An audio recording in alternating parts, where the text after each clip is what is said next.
ಆಗಮಿಸಿದಂಥ ಎಲ್ಲ ಸಾಹಿತಿ ಆಸಕ್ತರೇ, ಈ ದಿಗ್ಗಜರ ಮುಂದೆ ಈ ಸಾಹಿತ್ಯ ಲೋಕದಲ್ಲಿನೇ ನನ್ನ ಈಗ ಅಂಬೇಗ ಅಲ್ಲಿಡಾಕತ್ತೀನಿ. ನಾನು ಜಸ್ಟ್ ಅವ್ರ ಒಡನಾಟ ಈಗ ನಾನು ಚಾಲು ಮಾಡ್ಕೊಂಡು ನನ್ನ ವೃತ್ತಿ ಜೀವನವನ್ನು ಮುಗಿಸಿ ಈಗ ಅವರು ಕೂಡ ನನ್ನ ಹೆಚ್ಚು ಒಂದು ಒಡನಾಟವನ್ನು ಇಟ್ಕೊಂಡನಿ. ಇದ್ರ ಬಗ್ಗೆ ನನಗೆ ಹೆಚ್ಚಿಗೆ ಇನ್ನು ನಾನು ಬೆಳೆಸ್ಕೋಬೇಕಾಗ್ಯದ. ನಿಜವಾಗ್ಲೂ ನಮ್ಮ ಸುರ್ಕುಡಿ ಸರ್ ಅವರು ನನ್ನ ಕರೆದ ಬರ್ರಿ ನೀವು ಅಂತ ಹೇಳಿದಾಗ ನನಗೆ ಬಹಳ ಆನಂದವಾಯಿತು, ಸಂತೋಷವಾಯಿತು. ಯಾಕಂದ್ರೆ ದಿಗ್ಗಜರ ಈಗಾಗಲೇ ಸಾಕಷ್ಟು ಎಲ್ಲ ಹೇಳಿದ್ದಾರೆ. ಈ ಚುಟುಕುಗಳ ಸಂಕಲನ ಏನಪ್ಪಾ ಅಂತಂದ್ರೆ 1012 ಚುಟುಕುಗಳನ್ನ ಬರೆದಾರ. ಇದ್ರ ಹೆಂಗ ಬರೆದ್ರಪ್ಪ ಅನ್ನೋದನ್ನ ನನಗೆ ಆಶ್ಚರ್ಯ ಆಕದೆ, ಅವ್ರಿಗೇನು ಆಗಿರಕ್ಕಿಲ್ಲ ಆ ಮತ್ತೆ ಬೇರೆ.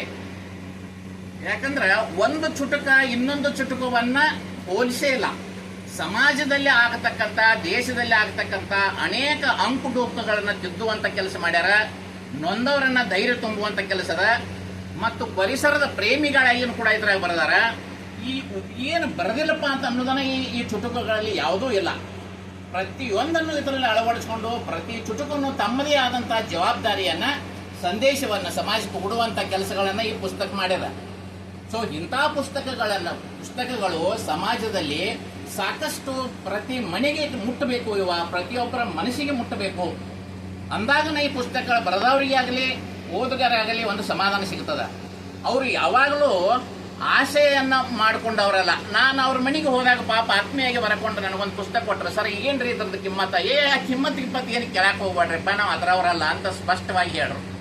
ಇನ್ನೊಂದು ಉದಾಹರಣೆ ಏನು ಹೇಳ್ಬೇಕಂದ್ರೆ, ಎಲ್ಲಿ ಗುರುಗಳ ಕಡೆಗೆ ಅವರು ಈ ಪುಸ್ತಕವನ್ನು ಕೊಡಾಕ್ ಹೋಗಿದ್ರಂತ, ಈ ಪುಸ್ತಕ ಇನ್ನೊಂದು ಪುಸ್ತಕ ಏನೋ ಕೊಡಾಕ್ ಹೋಗಿದ್ರಂತ.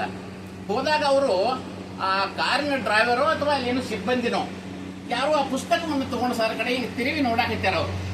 ಅವ್ನು ನೋಡಾಕ್ ಹಚ್ಚಿದಾಗ ಸುಳ್ಕುಡೆ ಸರ್ ಏನು ಮಾಡ್ರಂದ್ರೆ, ನಾನು ಗುರುಗಳಿಗೆ ಕೊಟ್ಟರೆ ಮೋಸ್ಟ್ಲಿ ಅದನ್ನು ತಗೊಂಡು ಸೈಡ್ ಇಡ್ತಾರೆ ಏನೋ, ಮೋಸ್ಟ್ಲಿ ಇಡಬಹುದು, ಈ ಪುಸ್ತಕವನ್ನು ನೀನ ತಗೊಂಡು ಓದಪ್ಪ ಅಂತ ಅವನ ಕೈ ಕೊಟ್ಟು ಬಂದ್ರಂತ. ಅವ್ರಿಗೆ ಮತ್ತೊಂದ್ಸಲ ಕೊಡಾಕ್ ಆಕತಿ, ನೀನು ಓದು ಅಂತ ಹೇಳ್ರಂತ ಅವ್ರು. ಈ ಒಂದು ನಾನು ವಿಚಾರವನ್ನು ನನಗೆ ಕೇಳಿದಾಗ ಪಾಪ ಅವರು ಇಷ್ಟೊಂದು ಸೌಮ್ಯ ಸ್ವಭಾವದವರು, ಅವ್ರ ಬಗ್ಗೆ ಹೆಚ್ಚಿಗೆ ಹೇಳಾಕ ನಿಮ್ಗೆ ಎಲ್ಲರೂ ನೀವು ನನಗಿಂತ ಹೆಚ್ಚು ಅವ್ರ ಬಗ್ಗೆ ತಿಳ್ಕೊಂಡವ್ರದ್ರಿಗೆ ನಾನೇನು ಹೆಚ್ಚು ಹೇಳಕ್ ಹೋಗುದಿಲ್ಲ.